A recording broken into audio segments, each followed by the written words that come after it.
ये जो आरफा खानुम शेरवानी है, ये जरा देखिए, जब हैदर जैसी फिल्में देखती थी तो क्या लिखती थी। देखने वाला है हैदर के टाइम पर, देखिए आप, ये देखिए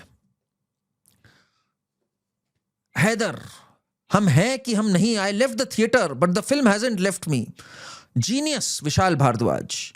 वही हैदर जिसमें हमारा सन टेम्पल को कहा जाता था शैतान की गुफा। देख रहे हैं आप, शैतान की गुफा कहा जाता था इसको, दिखाया गया इसमें हैदर में। ये वही हैदर है जिसमें कि एक कलाकार जो था, बाय द वे, मतलब ये सिर्फ कहने के लिए नहीं कि आतंक की और सिंपथाइजिंग फिल्म थी, इसके अंदर जो एक एक्टर कास्ट था वो बाद में लश्कर तैयबा चला गया, मार भी दिया गया, 72 हुरों के पास भेज भी दिया गया उसको। ये है हैदर की असलियत, ये है आरफा की असलियत। और तो और मैं अगर बताऊं, हैदर में क्या था, क्लियर सेपरेटिस्ट एजेंडा था जो इन सबको बहुत अच्छी लगी थी। देखिए इनका जरा मंसूबा समझिए, इनका मकसद एक सिंपल है, भारत के टुकड़े करना, हजरात हजरात हजरात बोल के करना, ये इनका मकसद है पूरी तरह। देखिए क्या था हैदर में, एक्सेप्ट हो गई है उस समय।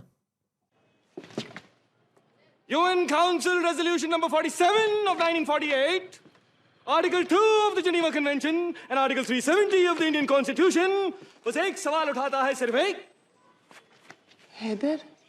आर्टिकल 370 अब हट चुका है, इनके पेट में दर्द यहां होता है, यहां इन्होंने इसको एक cover fire, legal cover fire देनी स्टार्ट करी कश्मीर के स्टेटस को लेके। हम हैं कि हम नहीं, हम हैं तो कहां है और नहीं है तो कहां गए, हम हैं तो किस लिए और कहां गए तो कब। जनाब हम थे भी कि हम थे ही नहीं। बिल्कुल थे, ऋषि कश्यप की जगह है कश्मीर, बिल्कुल साफ है ये बात। विशाल भारद्वाज को भी पता होगी, नाम से भारद्वाज है पर एजेंडा जब कुछ और हो तो यही होता है। आज हिम्मत नहीं है विशाल भारद्वाज की फिल्म बनाने की, इतने जूते पड़ेंगे दिमाग सही हो जाएगा ऊपर से लेके नीचे तक। ये होता है चुत्स्पा। आफ्स्पा को चुत्स्पा बोलना, ठीक है ना, जो कि एक जरूरत थी एक टाइम पर। सबसे शर्मनाक बात हैदर की, और मुझे अभी भी लगता है कभी इस पे इतना प्रोटेस्ट कैसे नहीं होता है, how is this even allowed. मेरे हिसाब से तो इसको उखाड़ के फेंक देना चाहिए आर्काइवल रिकॉर्ड से भी, it should not be allowed to screen. At least ये पोर्शन निकलना चाहिए। जरा सुनिएगा ये पोर्शन, इस पे मेरा खून हमेशा खौल जाता है। इंडिया पाकिस्तान को इक्वेट करके दिखाया जाता है, कश्मीर कुछ और है, सुनिए। इसका order, made on order, law and order, India Pakistan ने मिलकर खेला हमसे बॉर्डर बॉर्डर। अब ना हमें छोड़े हिंदुस्तान, अब ना हमें छोड़े पाकिस्तान। अरे कोई तो हमसे भी पूछे कि हम क्या चाहते हैं। इस बार भी लेंगे आजादी, उस बार भी लेंगे आजादी, हम लेके रहेंगे आजादी। क्लियर कट सेपरेटिस्ट एजेंडा, इससे क्लियर नहीं हो सकता कि इंडिया पाकिस्तान छोड़ो, कोई हमसे पूछे हम क्या चाहते हैं, आजादी। इसको ये आरफा, राजदीप, ये जितने हैं ये लिबरल गैंग के, सो कॉल्ड लिबरल गैंग के, ये सब कह रहे थे this is cinema at its best, this is their agenda. You need to understand आज मेल्टडाउन क्यों हो रहा है। इसमें सीना ठोक के कह दिया कि ये साले सब बिकाऊ हैं, पाकिस्तान, पाकिस्तान को हमसे जोड़ोगे, एक मिनट में ये यहूदियों को बिक जाए, ये है इनकी दीन, कोई उम्मा नहीं, कुछ नहीं, ये इनकी सोच है महिलाओं के प्रति। अगर ये सामने आ जाएगा तो आरफा की तो दुकान बंद हो जाएगी कि भाई तुम इनके लिए बैटिंग कर रही हो, इनकी तो ये है मानना। Spoils of war, what the right hand possesses, महिलाओं के बारे में, कॉन्क्यूबाइंस, सेक्स स्लेव्स का कॉन्सेप्ट, तो ये है इनका कॉन्सेप्ट। भाई कैसे आ रही हो फिर तुम टीवी के ऊपर। इस पे बुर्का डालना है आरफा को, अबू आजमी को पूरी अय्याशी करनी है, यहां जमहूरियत की बातें करनी है, पर महिलाओं पे पैरा लगा के रखना है, अपना वर्चस्व निभाना है।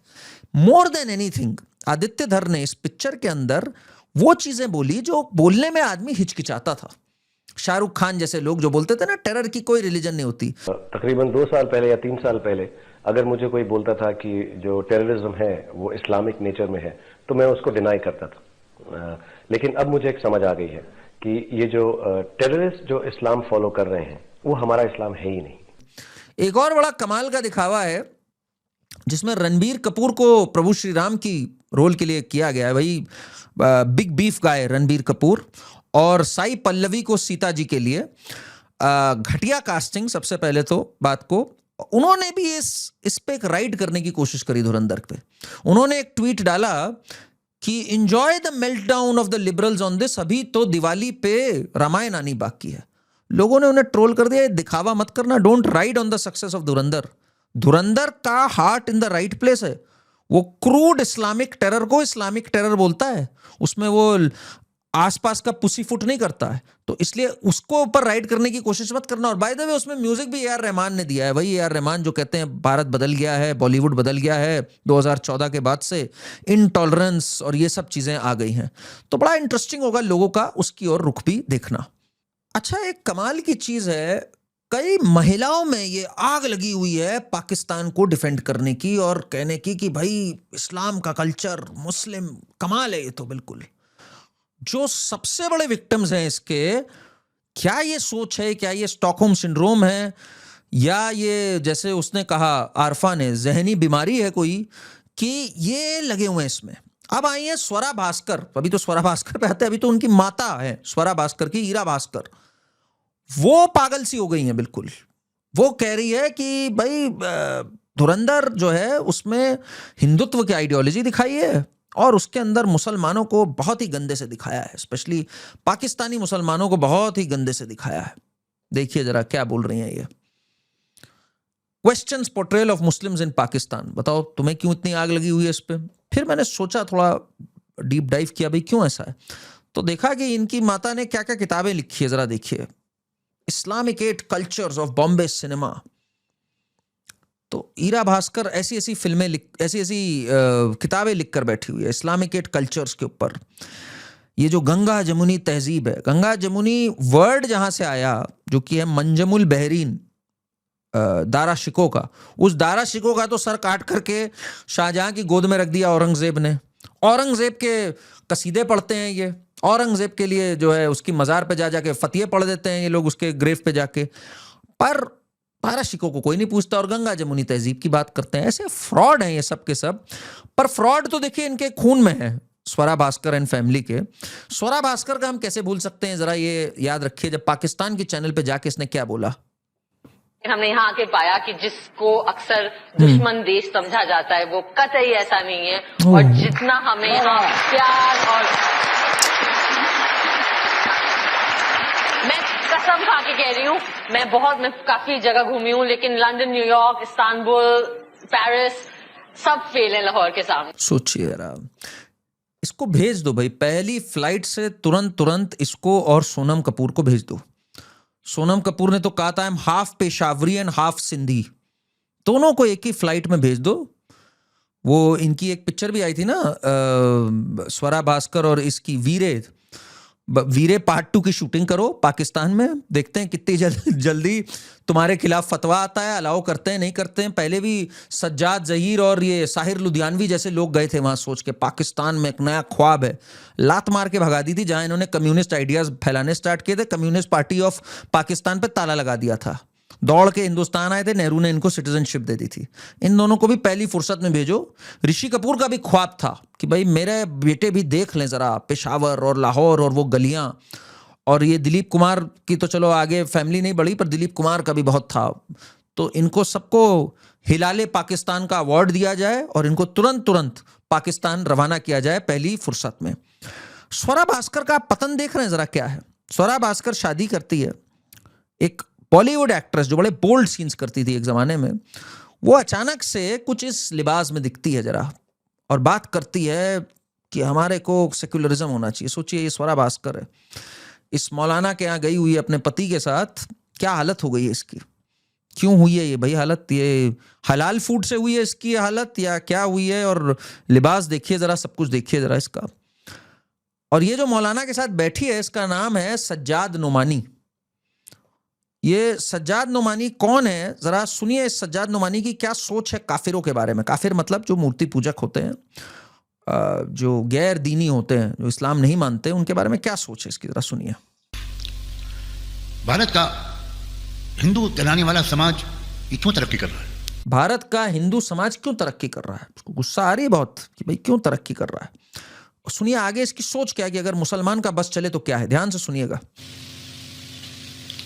आप हजार बददुआएं करें, आप उनकी तरक्की को अपनी बददुआओं से नहीं रोक सकते। इस दुनिया को खुदा ने साइंटिफिक उसूलों के मुताबिक चलाने का फैसला किया है। वरना मुसलमानों की तमन्ना तो यह है कि अगर एक काफिर चाय में शक्कर डाले तो वो चाय कमबख्त कड़वी हो जाए, इसलिए कि शक्कर डालने वाला काफिर है। यह है मुसलमानों की तमन्ना। भैया क्लियर बोल दिया इसको। तो मौलाना जी को तो मैं तो कहता हूँ इनको, इनके वीडियोस हर जगह चलने चाहिए, इनके जाकिर नायक के हर जगह चलने चाहिए और ये मैंडेटरी होने चाहिए, असलियत तो पता लगे लोगों को। क्लियर बोला कि ये होते हैं काफिर। आगे सुनिए। और मुसलमान अगर चाय में करेले और नीम का जूस डाले तो वो चाय मीठी हो जाए। मुसलमान अगर करेला भी डाल दे तो मुसलमान का बस चले तो वो मीठा हो जाए, और एक काफिर हिंदू अगर शक्कर डाले तो भी जहर में तब्दील हो जाए। ये नफरत ये लेकर स्वरा भास्कर ऐसे लोगों से मिलके, इसके अंदर हिम्मत है ये ज्ञान देने की कि भाई मुसलमानों के साथ बहुत बुरा हो रहा है। सोचिए क्या मानसिकता है ये। अभी जब उत्तम नगर में तरुण खटीक के साथ, दलित भाई के साथ, कोई चंद्रशेखर रावण वावड़ कोई नहीं गया वहां पर, सिर्फ उसके परिवार में एक बच्ची द्वारा कुछ हल्का सा एक होली का एक गुब्बारे के कुछ बूंदे एक महिला पे गिर गई तो कहा ये महिला रोजे से है और ये महिला के साथ ये हुआ, काट दिया गया तरुण। ये हालत हुई उसकी। कोई नहीं गया, ये चंद्रशेखर रावण वावड़ कोई जो जय भीम बोलता है कोई नहीं गया वहां पर। और उसके बाद स्वरा भास्कर उस पर तो नहीं कुछ बोलती, पर फिर जब ईद पर ये लोग कहते हैं कि आपने हमें होली नहीं मनाने दी, हम ईद पे बात करेंगे, तो देखिए क्या लिखती है ये। The death of Tarun Khatik after a brawl is horrible and unjustified. फिर आगे चलती है, police can do their job arresting perpetrators. Tarun's mother is used by the Hindutva brigade to justify their fantasy of teaching Muslims a lesson and fear monger.